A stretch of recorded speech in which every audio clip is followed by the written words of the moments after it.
So today I'm joined by Michaela Boehm for a special Thomas Fire interview. The Thomas Fire is the largest wildfire in California state history. This fire has touched Michaela's life, and we're going to discuss what that's meant, how Michaela has used her training and life of practice to face the kind of life-changing adversity that we all hope to avoid, but realistically can happen to any of us at any time. Michaela has an extensive background both clinically and academically in psychology and counselling, having received her degrees in Jungian psychology and forensic psychology from the University of Vienna. She has over 25 years of clinical experience working one-on-one in private practice. She was the co-founder of a drug rehab in Malibu and worked in forensics. In addition to her professional background, she is the lineage holder of a woman's tantric lineage of Kashmir Shaivism, having begun her education at 16 years old with her teacher. Michaela teaches workshops internationally and still maintains a very impressive client roster of private clients, including movie stars, rock stars, and other very high-performing individuals. So, Michaela, thanks for the conversation. Mm-hmm. So, Michaela, can you tell us about the fires in California? What's the basic situation and how have they affected you? Well, as you were saying, this is the biggest fire in California history, and it swept through my area and burnt my house down. So that's the situation. It's still burning actually. I think it's now 95% contained 3 weeks later, so it's still affecting the area. We're just coming back to a place where the air quality is bearable, and in my direct neighborhood about 130 houses burned down. Mm-hmm. And perhaps you could talk a little bit about your house. It's of course your house, but it's also where you teach a lot of workshops. You have a farm with many rescue animals and so on. So what was the damage? Well, it's not only my house, but it was essentially my absolute dream place. The place that I envisioned that I would live on and have my animals, and of course that's where we teach. You and I, and where people come. And so it's not just a house, it's a property, it has acreage, it has orchards, it had lots of animals, still has, but I lost most of my chickens, most of my ducks, all of my turtles and tortoises, and some of the dogs and cats. So it's been very tough and not easy to deal with. Mm-hmm. And just to give some people an idea of the sort of devastation a fire like that could cause, it was a combination of very hot weather, the fire itself, and the Santa Ana winds, isn't that right? Yeah. Creating these firewalls of, how tall were they? About 50 feet, they say. I mean, you can think of a fire, and it was a bit funny because my parents told some of their friends in Austria, and of course in Austria we don't have fires like that, and some woman said to my mother, well, that's stupid, why didn't you just call the fire department, they would have put it out. It's a very Austrian yeah, very Austrian thing to say, but of course it's not like that. Of course no one in Austria, or for that matter me, have ever seen what it looks like when 60-mile-an-hour winds whip up a firewall that just consumes everything in its path. And at some point, all the mountains around us were on fire, and you could see these huge walls of fire just eat up everything at such rapid pace. And that particular night when my house burned down, the winds were going so fast that they said that the fire moved an acre a minute. So just unbelievable devastation. And the thing, of course, that is hard to understand, and was hard to understand for me when I saw the house. It's not just the house. It's not just your house burns down. It kills everything in its path. All the trees, all the orchards, the barns, every bit of the property is just blackened and destroyed, and there's nothing left but bent metal and a foot of rubble, and that's it. Mm-hmm. Yeah, the cars were totally melted. Your stove, which is for cooking, your iron stove was totally warped and collapsed in. So it must have been a tremendous heat, moving at a tremendous speed. And you actually weren't at the house at the time of the fire. We just finished up our year of teaching, in fact. Right. It was the morning after our final day when we were about to fly off. You to Austria to see your parents and me back home to England. And when we discovered about all this. So from there you went more or less directly back. And so tell us a bit about that process, and we'll get on in a moment as to how your training and your background and your, because it's interesting the way you've handled it with quite a lot of grace and determination, and you've been very productive in the face of all that loss, because you lost almost everything you owned. Everything I owned except for what was in a suitcase. And you travelled pretty light that trip. Yes. So sadly, yes. Yeah. My favorite traveling jacket. But I think people can learn something actually, and people have been asking, for you to talk about this. But people, I think, could learn something from the way you've gone about it. But anyway, so what was that process like? Are you leaving Europe and you have to fly back to California and so on? Well, it was devastating, but it wasn't yet reality. Right? You hear about it, and I mean, you were with me when I heard that the house was burning, and it's hard to believe and it's hard to understand. And of course, I'm very visual, so in my whole memory and my whole way of processing is visual. So I hadn't seen the devastation yet. So in my mind, the house and everything I owned was still intact, so to speak. And then when I landed in LA after 30 hours of pretty heavy duty stress and rebooking flights and making my way from Amsterdam to Munich, from Munich to Salzburg, slept there, drove back from Salzburg to Munich, flew from Munich to Gatwick, and then from Gatwick to LA, and then I hired a car service to take me to Ojai. And of course the roads in and out of the area I lived in were blocked and closed, and nobody was allowed to go in.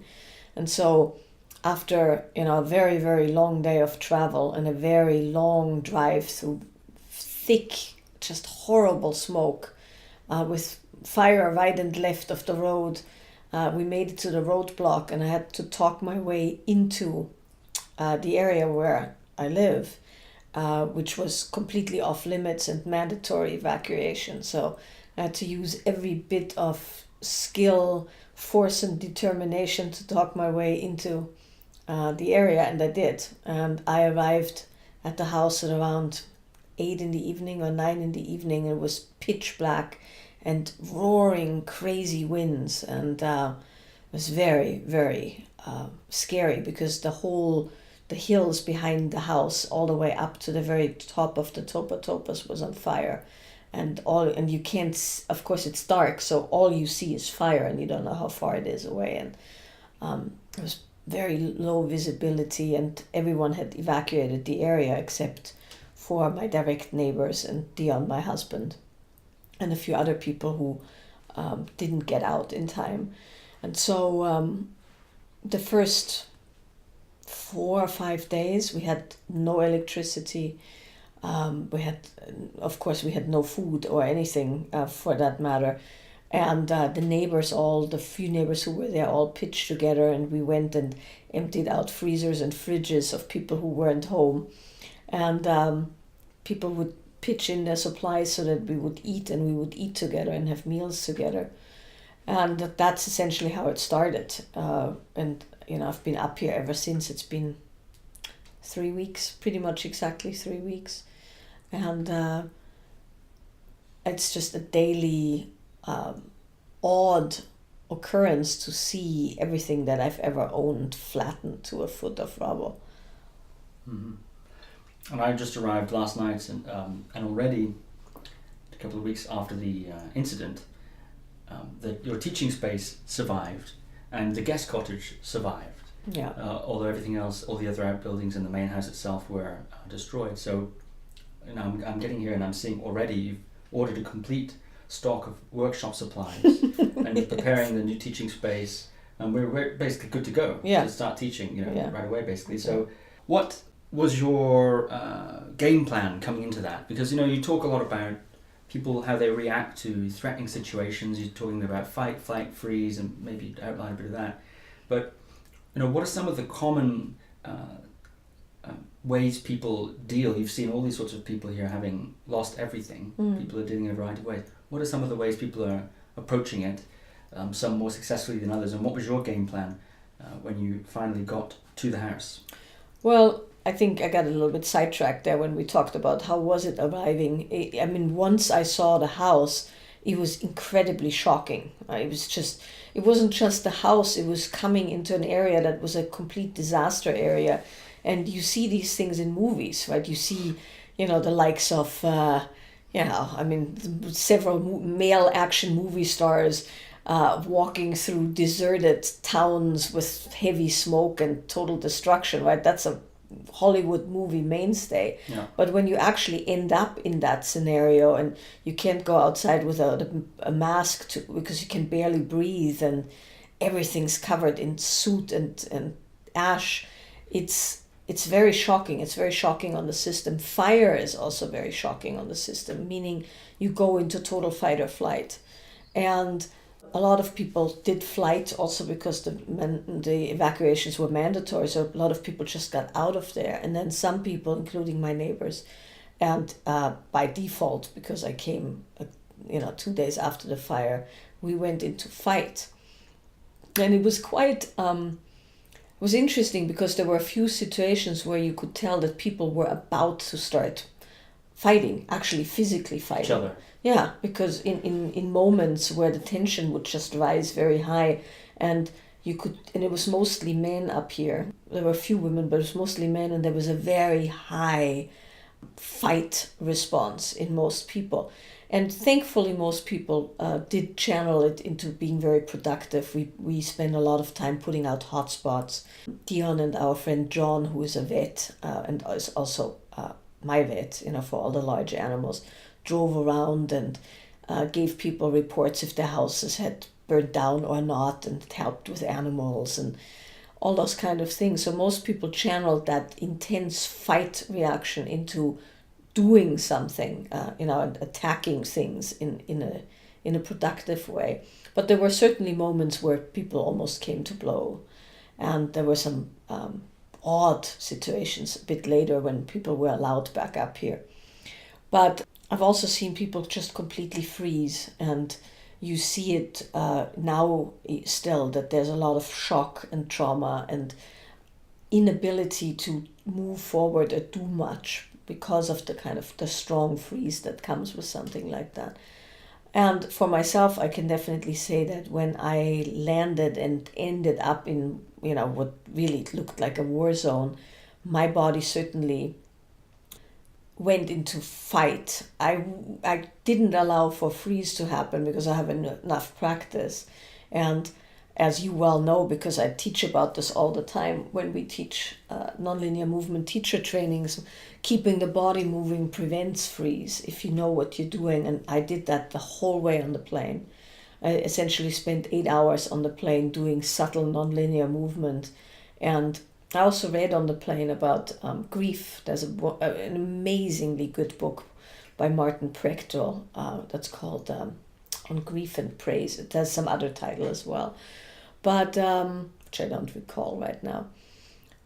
And that really helped because I could keep myself from freezing, but I certainly went into quite intense fight mode, meaning, get going, get moving, don't stop, and deal with it and attack it head on.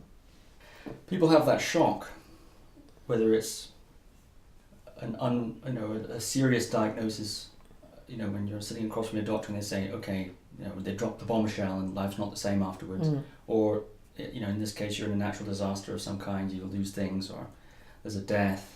Maybe you could talk a little bit about fight, flight, freeze. What are they, and why is this nonlinear movement, or why does movement have some sort of positive effect on unfreezing the freeze and so on? Yeah, I mean, to go very quickly into this, fight or flight is pretty well known in the way that we have a nervous system that is geared towards survival. So when in an actual or perceived danger situation, the body kicks in and essentially shuts down the thinking and planning mind and takes over. And the classic signs of fight or flight is the heightened pulse, the rapid heartbeat, the sweating, the tunnel vision, the output of the adrenaline. And then with that, of course, comes the ability to either fight something full on or run as fast as one can. And that's a pretty useful mechanism for human beings as a matter of survival for millions of years. And that particular mechanism can apply in an actual situation like this one, where it is, of course, very appropriate, can also apply in a situation that's more mind-based, because the mind doesn't know the difference between a real threat and an imagined threat. So your negative thinking can cause the same fight or flight reaction that a fire can, which is hard to understand sometimes, but true. So in fight or flight, it's pretty easy to detect because you have all these symptoms that feel like a panic attack in the classic sense. And that those particular symptoms though allow you to function optimally for the condition of not thinking about stuff but doing things, moving towards the enemy to fight, so to speak, or run away from the threat as fast as one can with all the adrenaline in the system. Freeze is a bit different because freeze is a mechanism that essentially shuts you down so that you can hunker down and go undetected. It's said, there's varying research on that, but it's said that it's more common in women than in men because biologically speaking, it was the women, the children who had to duck into the undergrowth and sit it out while the men went and fought. And so the freeze response is strongly associated with the vagus nerve, which calms down the pulse and the breathing and actually depresses it. So freeze in many people looks like they're actually fine. It looks like they're calm and collected and quite zen about things. But when you look closer, they're actually immobilized to varying degrees. Very lightly from just a bit unresponsive, a little bit less blinking or reaction, all the way to fully catatonic. So there's a whole variety of options there.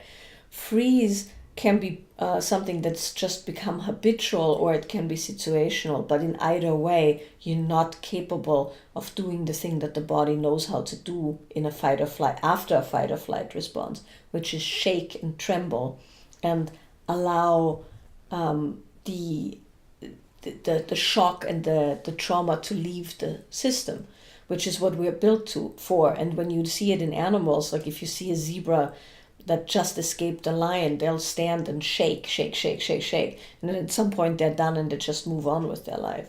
So movement is a way to induce the natural release mechanism of the body and create equilibrium, not only hormonally and adrenally, but also mentally and emotionally. And so nonlinear is one of the modalities that you can use to unfreeze the body. Which is a method you developed of... Which is a method I developed, yeah.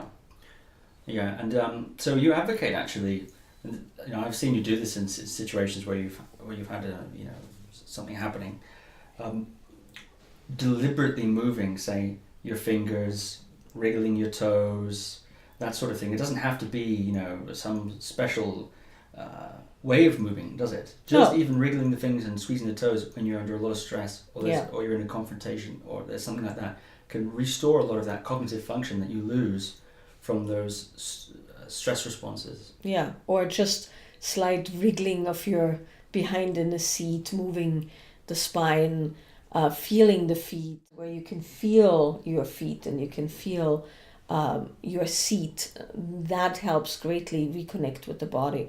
And when the body is activated, the body can activate its natural genius and release these things. Mm-hmm. And you're talking about the range of freezes, and at that extreme end, dissociation. People just checking out totally. Yeah. And not really remembering what they did or not remembering the times afterwards. Happens in traumatic situations. Yeah. And when you're able to get back in the body, you're able to sort of think better, take more productive action, and this sort of thing, isn't it? Right? Not only about releasing, also about effective action, if there is an effective action that can be taken. Yes. Yeah. Or at least all of that, right? Releasing, allowing the body to come back into equilibrium, becoming effective where your whole body and your mind can be involved, and it's not one or the other. And then in the long run, sometimes it's perfectly all right to be a bit frozen, but at least you know that you are, and you know that when you can, you'll deal with it. So there's a recognition aspect to it as well. So are you still doing movement? Are you still deliberately engaging in that? Is there still a danger of freeze sticking around or settling in even after the initial shock of a trauma? Oh yeah, I mean, you went there with me this morning, right? Every time I see the house, it's fresh. It's not like, I've seen it, because in my mind the house reloads freshly as still existing anytime I don't see it, right? It's an interesting thing because I'm so visual, and also I'm next door and I'm home, and so I need something, and I have what I call phantom possession pain. Right? So I had a hangnail, so I go, oh, I need a nail clipper. Oh yeah, and then in my mind the drawer in my bathroom that no longer exists forms itself with the nail clipper exactly where I put it, where it's always at, because I'm also, as you know, very orderly, so things have a place, and that place reloads in my mind, and then the next thing that happens is, oh shit, it's gone. So it's a constant appearing and disappearing of reality as it used to be and no longer is, which is quite challenging, to say the least. It's going to make me cry.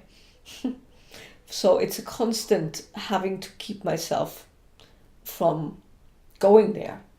And every time I see the house, it's as fresh a shock as the first time. It actually gets worse over time, not better necessarily, because as life normalizes in a certain way, I just go about my day, and then it happens. Then I see it, and then it's like, oh shit. So to answer your question, I have to constantly work with it. I work with it last thing before I go to bed. I do formal nonlinear before I go to bed, and I meditate before I go to bed. And I have to step down, so I usually have a bath, then do some nonlinear, then take all kinds of herbal supplements and adrenal support, then sit, and then go to bed. And in the morning, the first thing I do when I wake up is nonlinear, laying down in bed and taking the time to feel my whole body and scan, and to the best of my ability unwind it. And then once I've done that, I get up and I make lists. I have, as you know, I'm the queen of lists. So every morning I make a fresh list, and every morning I write about the things that come up and occur to me, and make notes, and on my dreams. I have very specific dreams that have the same theme pretty much every night. So I have to work with it every day, all day. But as you were saying earlier, one of the first things I did so that I could cope is I grounded myself in the things that mean a lot to me, which is teaching, of course, and the animals, and beauty, right, which has been super important, the turning towards beauty, away from the destruction. Not to whitewash the destruction, but to have a place to look and to be and to feel that has beauty. And I'll talk about that in a second. But it's a constant having to deal with finding places that I still have ground, because the ground is pretty much gone in the normal reality of me living in the house that I loved so much.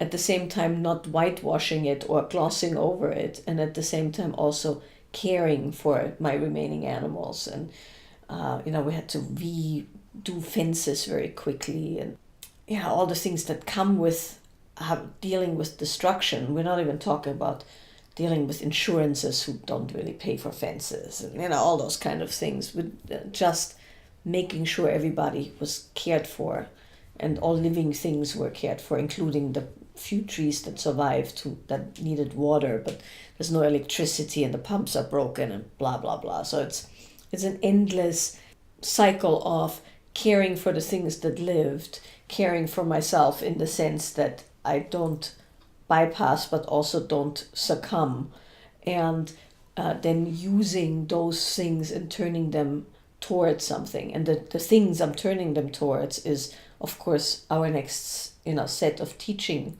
events. And that's been really, really good because of the first things we're doing is new men's and women's groups, lineage women's work, and some teacher trainings, and non-linear teacher training, as a matter of fact, the second part. So using everything that I'm working with as a kind of a grist for the mill towards what we're going to be teaching in January and February. And that's been really, really useful and very, very good, because I can point it towards something and make it mean something outside of myself as a giving of that experience into the teaching.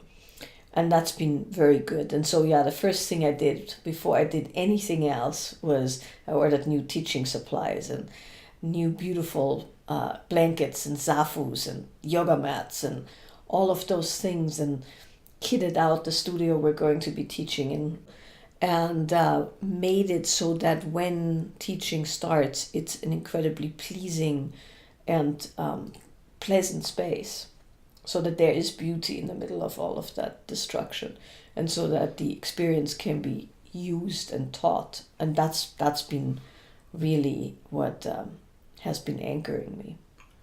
Yeah, and you're touching on a lot of strategies there, actually, and tools, and it might be interesting to touch on some of those. You've talked already about nonlinear, and as you mentioned, we have trained lots of nonlinear teachers, and we won't go into it. People are interested in nonlinear, I'll put the link in the show notes. Yeah, it's a whole modality. You can see it on the website, and there's probably someone near you anyway that's is qualified now. We've qualified a lot of teachers in that modality. But you're talking there about in addition to the movement, you're talking about what I thought you had said, journaling of some kind. You're talking about dream work, which of course is a staple of your Jungian training.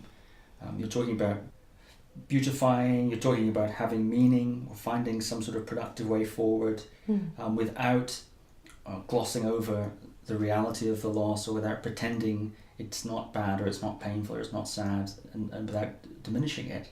It's quite a tightrope, it seems, between sort of getting on with things but at the same time allowing yourself to feel the impact. And you also talked a bit about meditation. When you say sitting, I think you mean sitting meditation. And it's funny, I've got here, and I expected to see a bit of a war zone, and of course it looks like a war zone around here with all the houses burned down. But coming in the guest cottage, you seem to have put a fair amount of priority in beautifying it and furnishing your environment with what you could salvage from the house, little statue here or something like this, and also with certain decoration, and you've got plants outside now already. It doesn't seem like a very high priority thing to put time into. Yeah. So why do you do that, and what is the reason that you prioritize that? And then perhaps we can touch on some of the other strategies that you were outlining as well. Yeah. Well, to me, there's a sanity to be found in the mundane, right? And that particular sanity, that's always been something that I put a lot of attention on. And beauty, as I said, it's very important to me, having an environment that holds me and that's conducive to having to do the quite brutal work I have to do. And so it's a combination of making the space livable and functional, so that I can actually function optimally, and also to create a place where my nervous system can relax, and where things are in a place, it's orderly, it's organized, it's pleasing to the eye. And like you said, there are a few of the outside statues that survived, and I brought them over and I put flowers with them, and I bought flowers, even though it's the middle of winter. Even in California, there's not much available. I bought the 5 flowering shrubs I found at the garden center, and for Christmas, planted them and put them outside the door. So the first thing I see when I come from the destruction of next door are beautiful flowers, are camellias and geraniums. And that particular activity of mundane yet necessary house preparation makes it so I can do all the other stuff. And, ironically, and I told you this before, I now live under a mulberry tree that loses leaves like crazy right now. So I'm sweeping, and I'm sweeping specifically with the purpose of emptying out and emptying my mind, and doing the activity that I was trained to do in my early training, which is just emptying out through the sweeping. And there's lots and lots and lots of leaves, so it's an everyday thing. And I've developed a kind of routine in the morning. I wake up very early right now. I go out once I've done my lists and my nonlinear, and I had a cup of tea, and I sit and I have a second cup of tea while the sun comes up, and then I sweep, and then I start my day. And that's been very good and very useful. And it's a good strategy for me, and I think for many other people as well, is to do something that feels familiar and to turn the attention towards something that's beautiful. Yeah, and it seems like a civilizing your environment has an uplifting effect on the mind. I think it does. I definitely think it does. And sometimes all you can do is civilize your immediate environment in certain things, in certain adversities that you face. And of course, we're talking about these fires and so on, but I mean it's applicable. This is why we're having this conversation to many other things. Yeah. And sometimes you are a bit powerless to really tackle the thing itself. Yeah. But there's perhaps something in your environment you can change or civilize. Well, like Professor Jordan Peterson says, whom you turned me on to, clean up your room, or and that's very, very true. If you can't create an environment in your immediate, just vicinity, you can't do anything else. You certainly can change the world and have a really messy room. I think there's some amazing clips where he speaks about that. And that's, of course, also a concept that's employed in a lot of different traditions, and certainly in my lineage, Vastu, the proper placement of things in space so that your nervous system can relax is very, very important. And it's certainly been a mainstay of my sanity for many years. As you know, when we travel together, I have to arrange my place, no matter where we are, in an Airbnb or whatever, in a way that my system can relax. And when my system relaxes, I can align and I can get stuff done. Yeah, some of the things I've seen you do are, you have a little travel altar with a couple of small items there that you place, and you don't, redecorating these Airbnbs, not like that. Little touch here, little touch there. Except for that time in Australia when I completely redid a bookshelf. Well, they were terribly out of order. Yeah. You didn't alphabetize them, did you? I just put them straight, and I think I color coded them a tiny little bit so that they were pleasing to the eye. But mostly I just put them from laying down to standing up. The Vastu is the sort of, could we say, Indian feng shui sort of idea that's guided less by rules and more by... It's guided less by math. Proper feng shui, when done properly, requires the birth date of the person and the birth date of the house, and it's very, very mathematical, the way it's traditionally done. Of course, people now just hang a few crystals in a corner and red scrolls on the doors or stuff. But in the Vastu traditions, it also depends. There's more, astronomically geared, but it's more about the placement in space. And that's a definite application of tidy up your room, clean up your environment. And it's guided by feeling, isn't it? It's much more in the way I was taught, and the way I teach it, and the way we've taught it is creating a space that's conducive to the activity that you want to perform in there. So if people at home wanted to do a bit of this Vashtu in the immediate environment in which they're listening, what would you say to them, the first couple of steps? What should they be doing? Well, it depends on the person's system, right? But in general, clearing and cleaning is the first step, meaning decluttering, making neat stacks of papers or books, finding some things that you find beautiful and arranging them in a way that is pleasing. And that could be, found objects. It could include shells or candles or, postcards or whatever people have. But creating cleanliness and order, but also creating beauty. And that can be done on a desk or, in your car even. Throw away shit is a good way to start, meaning stuff that's no longer needed or stuff that's just laying there because nobody wanted to go outside and throw it in the trash. Yeah, and what about some of those other practices that you were talking about? You're talking about meditation, how have you applied that?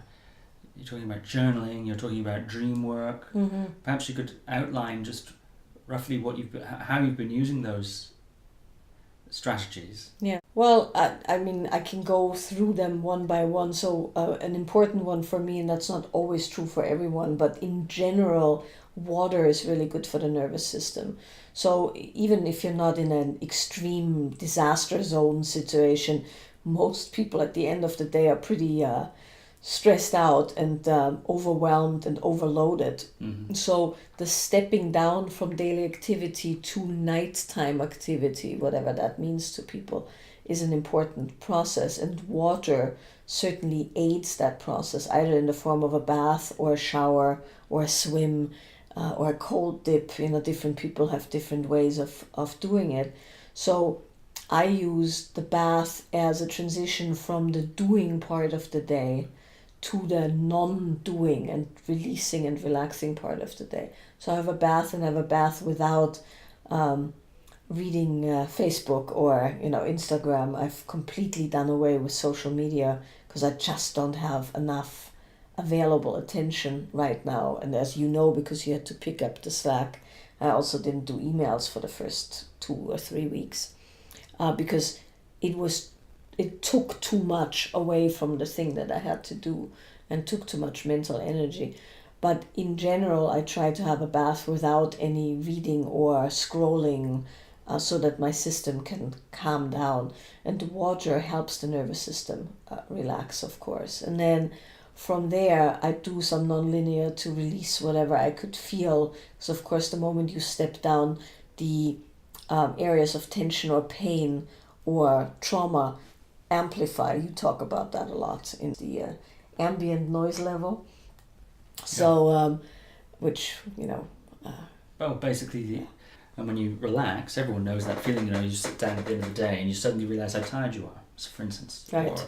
Or how much your shoulders ache. Etc. Yeah, because your mind was so focused on the activity, so that when you do relax enough, you start to feel what's underneath all the activity, and it can make that what is there feel louder. The pain, there's the tension in the shoulders. It seems louder than it was before, and it's not necessarily got any more tense. It's just that actually you've quietened down to the point where you can feel it suddenly. Yeah. Right. Yeah. So whatever shows up when I have the bath, I then work with the nonlinear movement formally, and then I sit. And when I say I sit, I'm not a hardcore meditator like you are. In most of your daily activity, you meditate a lot more than I do. But I find it useful to just sit, right, without focus on anything or do breath practice or visualize or any of the things I've been taught or things that you teach and I've learned from you. I just sit the way you originally introduced me to, just sitting. And I just allow whatever goes through my mind, and that's usually a lot, to unwind itself, and I just wait till it unwinds. And there's usually, sometimes it takes a long time, even after nonlinear, where when I start sitting, my mind actually becomes a lot more active than when I start moving. So I just sit and I wait till the mind activity slows down. And when I feel that the mind activity slows down, then my body starts coming online, in a different way. Then meditation becomes quite blissful. My body becomes very relaxed and open and warm, and it's pleasurable. And at that point, I can start having internal motion, right? So I can feel my nadis and my channels and all of those kind of things. And at that point, I then usually go to bed and I just lay there and I feel, the central channel, and I relax, and then eventually that will lead to sleep. I haven't done any formal dream practice, so I'm not going for lucid, even though a lot of my dreams are lucid. I just allow the theme to run through me, and it's always the same theme, and it's very unpleasant. And I often wake up, with a little bit of fight or flight. And at that point, I journal, and I'll work with whatever shows up in the dream, and then I do some nonlinear and see that I can release it as much as I can. And then I, just write whatever comes up, and that could be a combination of things from the dream and things that I want to intend for that day, or questions that came up in the dream, or things I'm working with. So it can be a variety of things.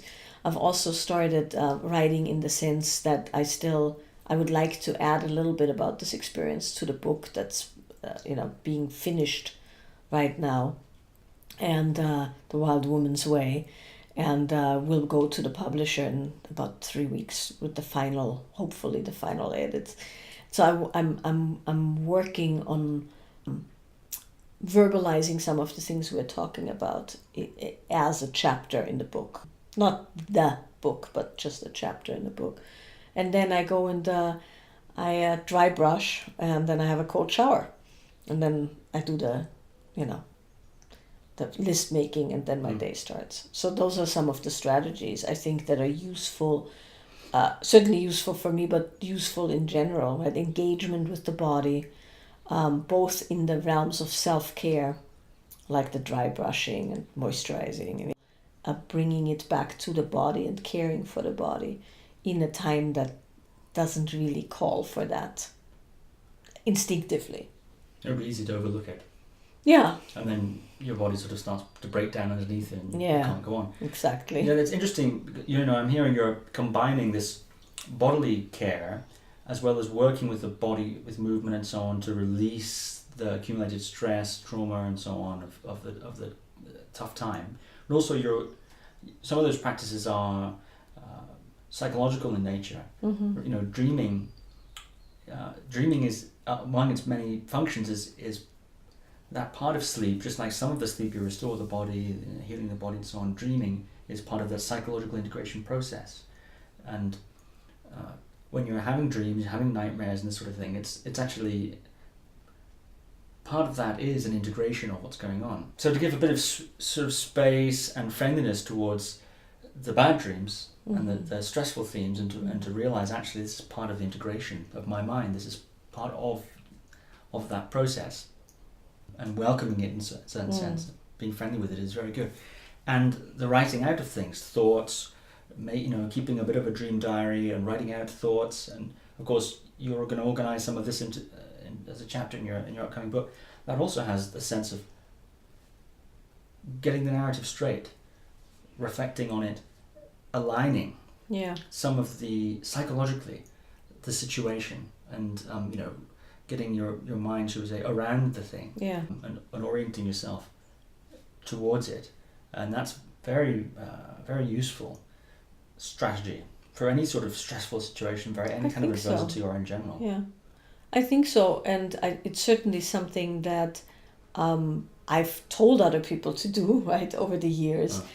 And it has an interesting effect also because, of course, I'm not the first person who's lost everything, right, in a fire or otherwise. There's whole regions of the world where people have lost not only their homes but their lives, the lives of their children, right? They're fleeing, all of those kind of things. And certainly, we this year spent quite a bit of time on lineage and liberation, right? We taught it, 5 times within a year and a half or so. And certainly the epigenetic aspect and the familial aspect of, wars. I mean, my ancestors lost everything in wars, and probably over many, many, many hundreds of years lost everything in wars. But even, my mother, my grandmother, grandparents on both sides lost everything in World War II and World War I as well. So the working with the archetypal themes of loss, devastation, fire, right? Particularly in my lineage, fire and the Kali, which we can talk about a little bit in a moment because that was quite interesting. But the burning away, the throwing things in the fire, of course, in the lineage aspect, my grandparents lost everything in bombings and fires and stuff. So there's an archetypal and familial aspect that's good to keep in mind, so it doesn't become so crunched down to poor me. Because of course I have poor me moments, who wouldn't? But there's a widening of that poor me into a understanding of the archetype, right? And the storytelling and the lore of women, in my case, since I'm a woman, but humans, but I'm feeling specifically women having lost everything, right? I lost dogs, which is like children to me, but other women have lost children in wars and are losing children in wars, and to all kinds of things. So the engagement with that's very fruitful. It's very painful, but it's very fruitful. And interestingly enough, the insurance adjuster who came in something like this, you get assigned by your insurance an adjuster. It's called a catastrophic loss adjuster. So there's special people. They fly in from the Midwest and they put up in hotels here, and they get 5 or 6 cases assigned each. And my insurance adjuster was an incredibly lovely, kind, and patient man. I was really touched and surprised because he was so both matter of fact but also compassionate, and he was nothing like I expected. I expected, somebody to come and try and tear it all down and not pay, or I don't know yet what the insurance is going to do, but he was a very lovely man. And I said to him, we sat there and he asked me all kinds of questions of what the house looked like, because of course there's nothing left, right? So I said to him at some point, well, you only get to see destruction, right? He's been in Katrina and like all these horrible devastations. So you're a little bit like a pathologist. You're in the morgue. You only see the dead bodies. Right? And I was kind of making a joke about it. And he said, yeah, it's true. I only see the absolute devastation. And then he said, but you'd be surprised how resilient people are. And the way he said it was very touching, right? Because he probably sees the very worst in people, but he also sees people going, okay, well, there's nothing left. What now, right? And of course, when you have insurance, however minimal the insurance is, there is somebody who at least supports you, so to speak, regardless of what you think insurance and all of that. But just somebody saying, yes, you lost all of this, and yes, you did pay us every month, and so we're going to give you a certain amount of money. And I don't know how much it's going to be and if it's enough to rebuild and all of that. But, that knowledge that there is some help in that form, he was talking about how that gives people the boost to continue. And I think that's the part of the dream work and the archetypal work I'm working with, is the resilience piece, and the just, you stand up, you dust yourself off, and on you go.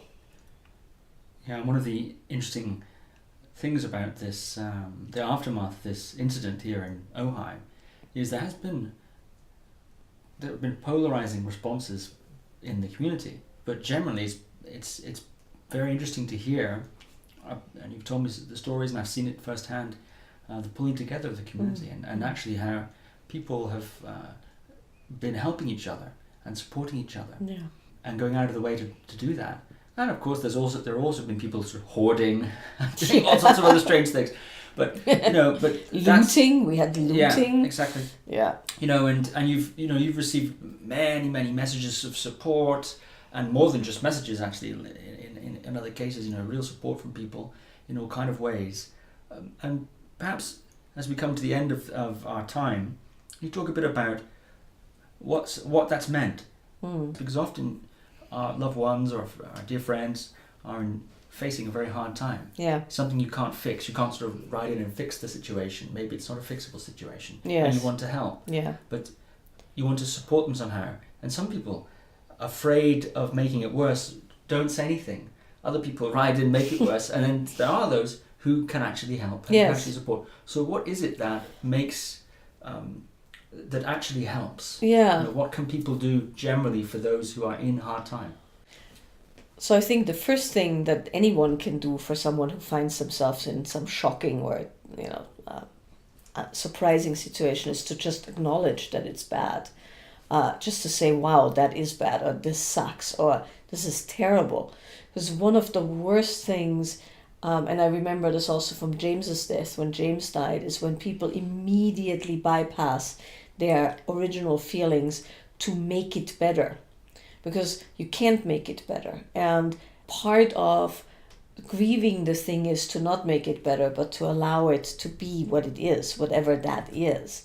And so the acknowledgement of it being a bad situation goes a long way. And then, and this is hard for most people want to do then something that makes them feel like they made a difference, or that makes it better for them. So it depends on the person, but I would suggest, not only from how I'm built, but also from my clinical practice, is to not necessarily soothe people. A lot of people have offered to hug me or touch me, and they're going, yeah, here it's better. You don't actually want to interrupt the process of grieving, and people grieve in different ways, and sometimes it's not appropriate to hug somebody because they might start crying, and it might not be the moment to start crying because they have to be functioning, they have to talk to a doctor or an insurance adjuster or things like that. So to not impose bodily help, right? I very much appreciated it when people would say, can I give you a hug? And I could say, no, I actually don't want to be touched right now. And then other people just randomly groping me, essentially, to make themselves feel better. So I think respecting people's space and their level of shock or trauma or processing ability is a very good gift you can give somebody. Offering help without butting in is very useful. To say, if there's something I can do, let me know. I'm here. When the time comes, blah, blah, blah, I'm here. Put me on a list for when there's something to do, or call me when you need a ride to the doctor, or whatever it is. That's useful. It's not useful when you have to manage other people's emotions and the need to make themselves feel better in addition to whatever you're having to do.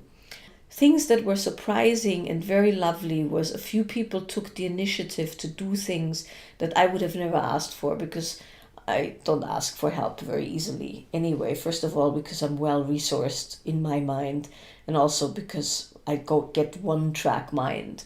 So one of the nicest things somebody did is they texted me and said, my husband's on the way up with some food.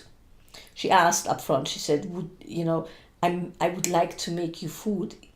Would you take it? And I said, yes. Begrudgingly, but I said, yes. And then he showed up with 2 bags with really beautifully prepared food, properly portioned, labeled, little things with it, totally thought out so that I didn't have to even think. I just opened packages and heated stuff.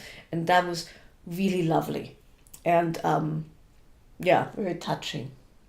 So, and then somebody else sent some clothes by that she picked up at a store when I literally only had my work clothes, right? And it was like a very cozy pair of sweatpants and some very practical t-shirts.